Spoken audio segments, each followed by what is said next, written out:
કેમ છો દોસ્તો, સ્ટોરી સાંભળવા આવ્યા છો? ચાલો અવનવી સ્ટોરીની શરૂઆત કરી. એક ગામમાં એક યુવાન અને યુવતી રહ્યા હતા. તેમના નામ વકાસ અને તન્વા હતી. બંને એકબીજાને બહુ ગહન રીતે પ્રીતિ કરતા હતા, પરંતુ તેમના પ્રેમમાં એક જટિલતા હતી. બંને નમ્ર અને સંસારથી દૂર રહેતા, પરંતુ તેમના દિલની વાતો એકબીજાને સમજતા હતા. વકાસ કેળી ભણે છે, જ્યારે તન્વા ઘરેણાં બનાવતી હતી.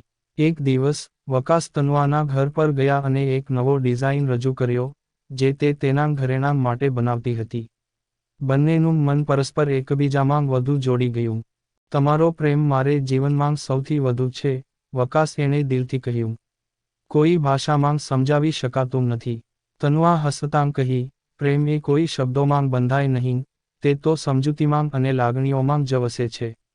અખીરકાર, એ બંને પોતાના સપનાં સાથે જીવન શરૂ કરી રહ્યા હતા. પ્રેમ ફક્ત શબ્દોમાં નહીં, પરંતુ એકબીજાના સાથે વિતાવેલા સમય અને હૃદયની લાગણીઓમાં જ છે. આવી જ સ્ટોરી સાંભળવા માટે ચેનલને સબસ્ક્રાઇબ અને વિડીયોને લાઇક કરજો મિત્રો. ધન્યવાદ.